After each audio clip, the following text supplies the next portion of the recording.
We all remember the adrenaline, explosions, car chases, gravity-defying stunts. Action movies are built to thrill.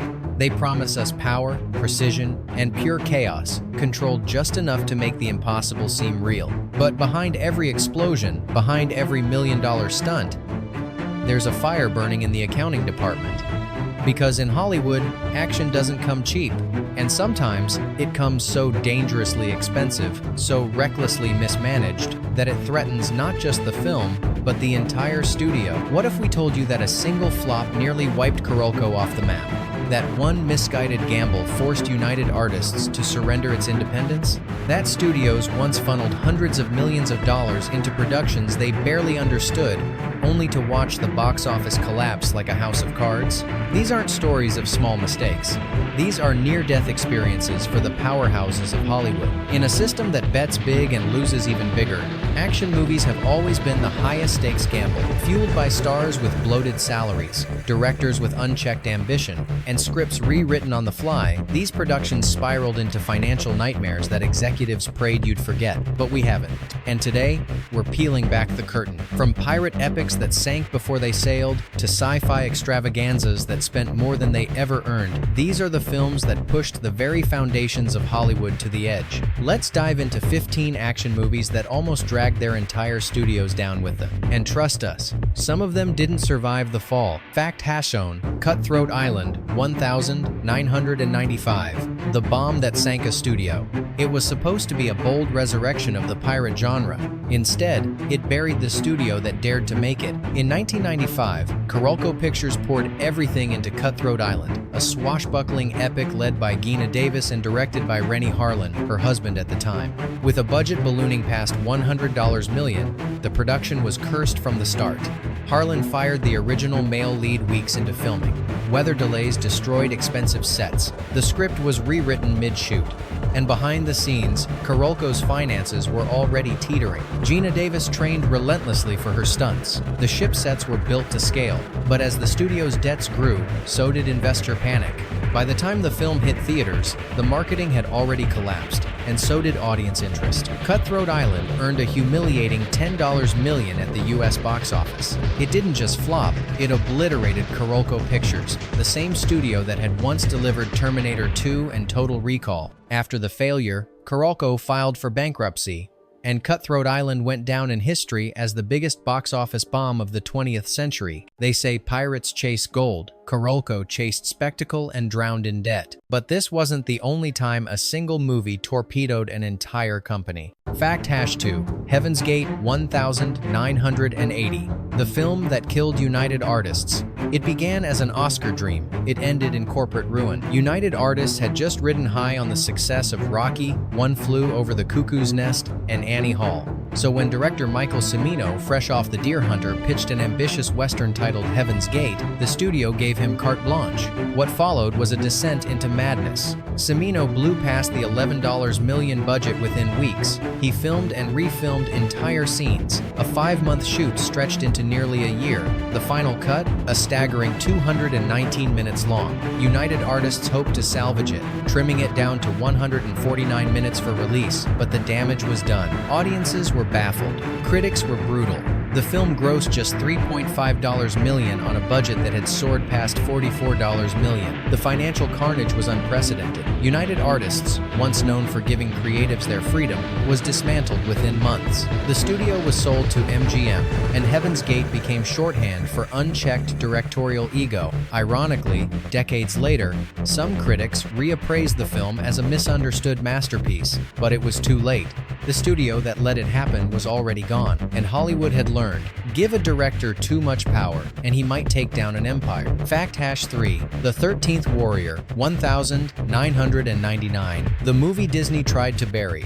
They tried to hide it, tried to cut their losses, but the numbers refused to disappear. The 13th Warrior, based on Michael Crichton's Eaters of the Dead, was meant to be a gritty historical action thriller with Antonio Banderas in the lead. Originally titled Eaters of the Dead, it was renamed and reshaped after disastrous test screening. Michael Crichton himself stepped in to reshoot large portions of the film after the original director, John McTiernan, Die Hard, Predator, was quietly sidelined. By then, the budget had skyrocketed to $160 million, making it one of the most expensive movies of the 1,990 seconds. Marketing was minimal, release dates shifted, and buzz was non-existent. It was clear Disney, through its Touchstone label, wanted to cut and run. The final box office take? Just $61 million worldwide. Industry insiders estimated losses between $70, $100 million. Disney tried to blame poor timing and marketing, but insiders knew the truth.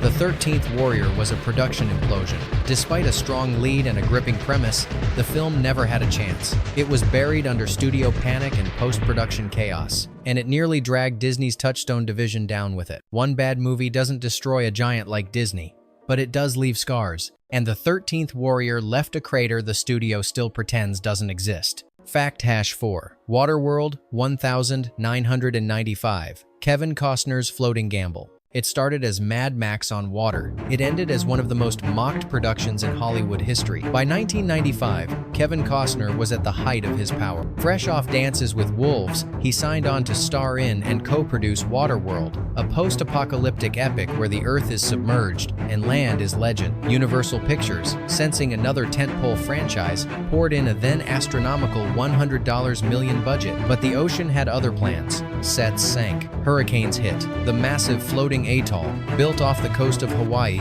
was destroyed and had to be rebuilt. Costner clashed publicly with director Kevin Reynolds. By the time filming wrapped, the budget had exploded to $175 million, making it the most expensive movie ever made at the time. Critics smelled blood.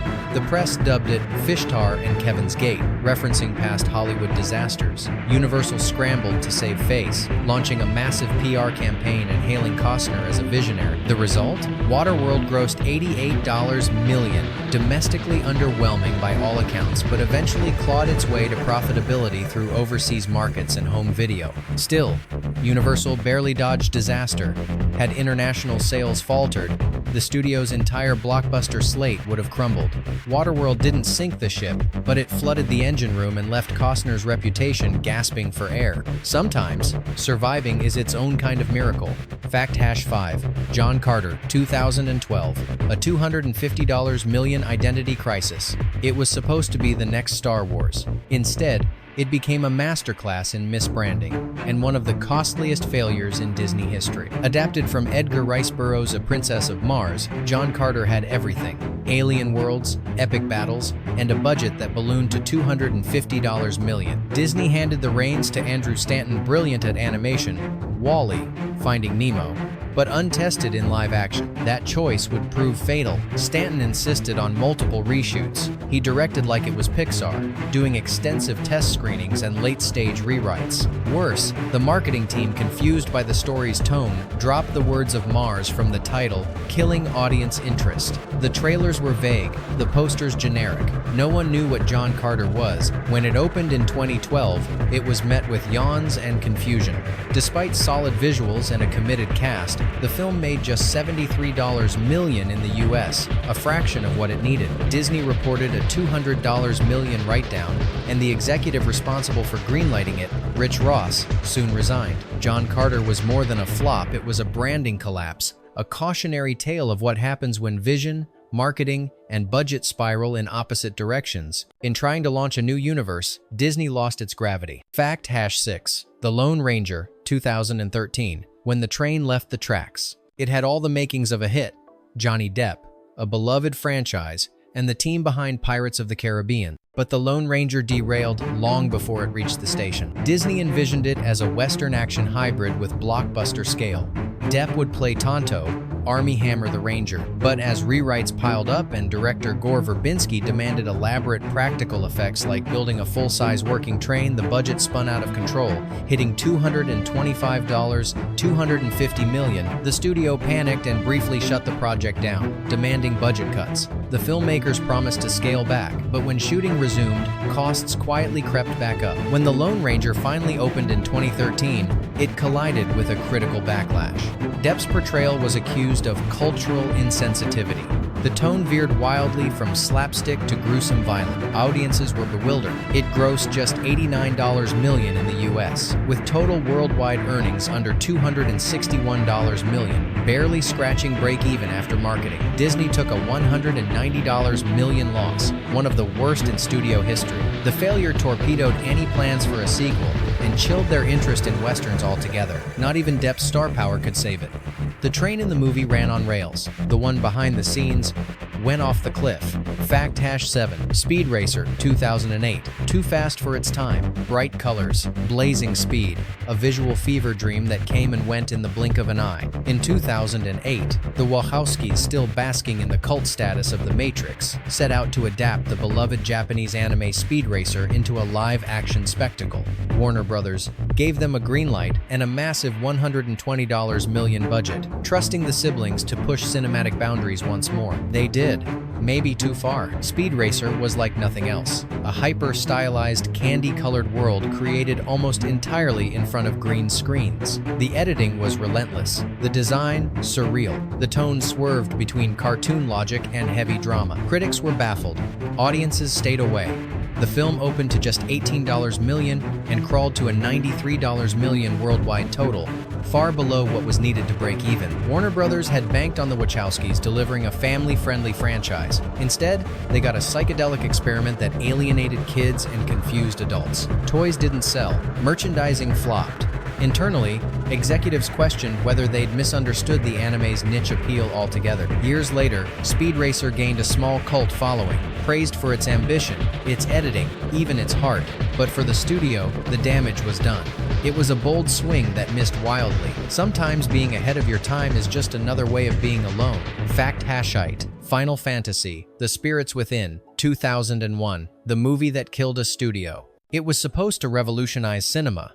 Instead, it destroyed Square Pictures before it ever truly began. In 2001, Final Fantasy: The Spirits Within became the first full-length photorealistic CGI film. Directed by Hironobu Sakaguchi, the creator of the Final Fantasy game series, it aimed to blend cutting-edge animation with Hollywood storytelling. Columbia Pictures backed it. The buzz was electric, but the ambition came at a brutal cost. The film took 4 years to make and cost $137 million, a jaw-dropping amount for an untested animation studio. The actors were digital models, their movements driven by motion capture. Square Pictures believed they were building the future. The problem? The script wasn't ready for it. Audiences found the plot muddled and the characters emotionally hollow. Despite stunning visuals, the film lacked soul.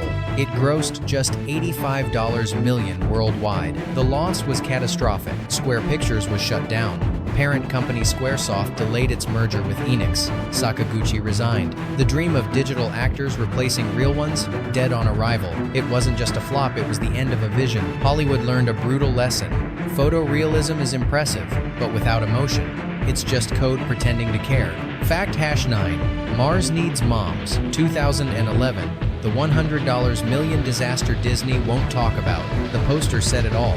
A child staring into a glowing spaceship door. But behind the glow was a financial black hole. Mars Needs Moms was produced by Image Movers Digital, a studio co-founded by Robert Zemeckis. Using motion capture, similar to the Polar Express, the team aimed to tell a heartfelt story about a boy rescuing his mother from Martians. But something went terribly wrong. The animation entered the uncanny valley, too realistic to be cute, too fake to be human. Characters looked stiff and lifeless. Kids were creeped out, parents were uninterested, and the marketing? Forgettable at best. Disney had spent $150 million producing and promoting the film. Opening weekend, just $6.9 million. Final global haul, $39 million. It was one of the biggest box office bombs of all time. The fallout was swift. Disney shuttered Image Movers Digital before the year ended. The idea of photorealistic motion capture animation was buried with it. No DVD re-release, no streaming push, no sequel talks. It's as if Mars Needs Moms was erased from Disney history. Because sometimes, the biggest failures are the ones no one wants to admit existed. Fact Hassan Zero, The Adventures of Pluto Nash, 2002. Eddie Murphy's $100 Million Ghost. You've probably never seen it, and that's exactly how the studio wanted it. In 2002, Warner Brothers released The Adventures of Pluto Nash, a sci-fi action comedy starring Eddie Murphy as a nightclub owner on the moon. Shot in 2000 but shelved for nearly 2 years, the film was a victim of studio panic. Test screenings were disastrous, reshoots were costly, but the bigger problem? No one actors, writers, directors seemed to know what kind of movie it was supposed to be. The script bounced between satire and slapstick. The effects were dated by release. Murphy himself refused to promote it. By the time it limped into theaters, the damage was irreversible. With a budget of $100 million and marketing costs stacked on top, Pluto Nash made just $7.1 million worldwide. Critics eviscerated it, audiences ignored it. Warner Brothers absorbed one of the worst financial losses in its history and quickly moved to bury the film. It was pulled from theaters after just 2 weeks. No cult following emerged, no revisionist praise, nothing. To this day, Pluto Nash remains a ghost, an expensive, hollow monument to indecision, excess, and silence. And in Hollywood, silence is the sound of shame. ACT Hassan Sahara, 2005. A blockbuster buried in legal quicksand. On paper, Sahara had all the right ingredients: Matthew McConaughey and Penelope Cruz, explosions, treasure, a best-selling novel, backed by Paramount and a hefty $160 million budget. It was supposed to kick off a franchise. Instead, it turned into a cautionary tale of runaway spending and even more runaway lawsuits. Behind the scenes, chaos reigned. Filming moved across Morocco, Spain, and the UK. Scripts were constantly rewritten. Actors were flown in and out on private jets. Bribes to local officials and questionable accounting ballooned the budget by tens of millions. The film grossed just $119 million worldwide, far below break-even. But the financial disaster didn't end there. A series of lawsuits exposed that producers had spent over $100 million in expenses alone, with almost no oversight. The author of the source novel, Clive Cussler, sued the production company over script control. They sued him back. It was a legal nightmare that lasted nearly a decade. In the end, the studio walked away, the sequel was canceled, and the franchise died in the desert. Sometimes, the greatest threat to a blockbuster isn't the audience, it's the people making it. Fact Hassan 2, Stealth, 2005. The jet-fueled miscalculation. In the mid-2000s, Sony Pictures believed they had the formula: action, technology, and fighter jets. Stealth, a story about an AI-powered stealth jet that goes rogue, was their answer to Top Gun for a new generation. They were wrong. Directed by Rob Cohen, XXX, The Fast and the Furious, and starring Jamie Foxx, Jessica Biel, and Josh Lucas, Stealth boasted an aggressive marketing campaign and a $135 million budget. The effects were polished, the pacing relentless, but the soul? Missing. Critics ripped into the film's generic plot and laughable science. The AI villain, meant to terrify, came off cartoonish, and in a post-9 divided by 11 world, the tone felt off too flashy, too shallow. It opened to just $13 million and ended its global run at $76 million, losing Sony over $60 million. The studio had hoped to launch a trilogy. Instead, they were left with one of their worst-performing action films of the decade. Executives quietly distanced themselves. Rob Cohen's blockbuster status evaporated. Jamie Foxx, fresh off an Oscar win, refused to promote the film. In the race to dominate the skies, Stealth nosedived proof that high tech doesn't equal high impact. Fact Hassan 3, 47 Ronin, 2013. A samurai gamble that shattered trust. Keanu Reeves, Samurai Legends, Dark Magic. It had all the markings of a cinematic event. Instead, 47 Ronin became a textbook example of mismanaged ambition. Universal Pictures hoped to merge Western star power with Japanese lore, banking on Reeves to anchor a fantasy epic inspired by one of Japan's most sacred historical stories. But the production quickly spun out of control. The film began with a $175 million budget, but reshoots, delays, and studio meddling drove costs beyond $225 million. First-time director Carl Rinch reportedly lost control on set. Universal eventually took over editing, reshaping the film without his involvement. Worse, the film tried to serve too many masters. Japanese culture purists were offended by the fantasy elements. Western audiences were confused by the unfamiliar mythology, and Keanu's presence, oddly muted in early cuts, was awkwardly expanded in post. When 47 Ronin opened, it bombed spectacularly, earning just $38 million in the US and totaling $151 million worldwide. Universal was left with a loss exceeding $100 million. The fallout was swift. Franchise dreams were dead. Carl Rinch vanished from directing. The studio became notoriously cautious with big-budget risks for years. In chasing East and West, 47 Ronin lost both and took a slice of Universal's reputation with it. Fact Hassan 4. The Alamo, 2004. The $100 million historical misfire. Disney believed they were making Braveheart in Texas. What they got was a forgotten lesson in what happens when patriotism meets poor planning. The Alamo, a gritty retelling of the 1836 battle, was envisioned as a prestige war epic. Initially set to be directed by Ron Howard with Russell Crowe attached, the project shifted dramatically when budget concerns forced a reset. John Lee Hancock took over. The tone darkened. The story leaned into historical nuance over heroism, and Disney panicked. With a ballooning $107 million budget, the studio wrestled between honoring history and delivering thrills. The film ended up doing neither. Released quietly in April 2004, it was met with mixed reviews and box office apathy. It earned just $25 million domestically. Marketing barely registered. International interest was non-existent. Disney took a $146 million write-down, and the message was clear. Historical action epics, no matter how noble, were box office poison if miscalculated. The Alamo was meant to honor sacrifice. Instead, it became one. Fact Hassan 5. Battlefield Earth, 2000. The vanity project that imploded a studio. Some disasters are born of ambition, others are born of ego. Battlefield Earth was both. Adapted from the sci-fi novel by L. Ron Hubbard, founder of Scientology, the film was shepherded by John Travolta as a personal passion project. He believed it would kickstart a new sci-fi franchise and bring Hubbard's vision to the masses, but virtually every decision was a misfire. The script was clunky, the design looked like a bad episode of a forgotten space opera, the camera tilted constantly, baffling viewers. Travolta's performance? Ridiculed, and behind the scenes, Franchise Pictures, the studio funding the film, was cooking its own books. With a budget falsely reported as $44 million but later revealed to be over $75 million, Battlefield Earth made just $29 million worldwide. Critics savaged it, audiences laughed, and lawsuits followed. The fallout was nuclear. Franchise Pictures was sued for fraud, lost a $121 million judgment, and promptly collapsed. The movie, now widely regarded as one of the worst ever made, remains a cautionary tale. When personal obsession overrides quality control, the result isn't just a flop, it's an extinction event. Some film failed quietly.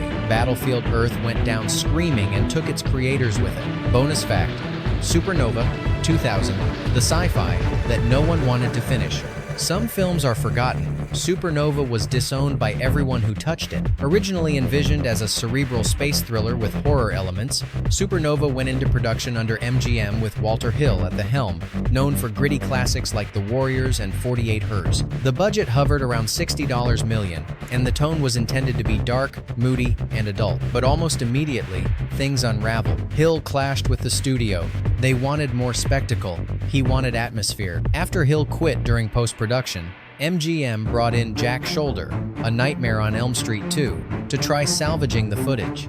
That didn't work either. Then, in a move that baffled the industry, MGM asked Francis Ford Coppola, yes, the Godfather Coppola, to re-edit the film. He tried. He added digital effects. He restructured the story. He even edited from home using a laptop. It didn't help. No one knew what the movie was anymore. The tone was schizophrenic, the genre unrecognizable. And by the time Supernova hit theaters in 2000, MGM had already written it off internally. It made just $14 million on a $60 million budget. The studio disavowed the final cut. Walter Hill had his name replaced with the infamous pseudonym Thomas Lee. Critics panned it, Audiences ignored it. Coppola refused to discuss it. It was a project that no one finished, because no one could agree on what it ever was. Supernova wasn't just a failed film. It was a Frankenstein's monster of panic, indecision, and artistic conflict. A reminder that sometimes, the scariest thing in space is the people making the movie. Which one of these financial catastrophes surprised you the most? Was it the passion projects that spiraled out of control? Or the cold corporate bets that misread the audience entirely? Tell us, do you think these studios were reckless or just chasing a dream too big for the screen? Because in Hollywood, ambition builds empires, but it's the failures that leave the deepest scars. And sometimes, it's the movies you've never seen that nearly destroyed the ones you have.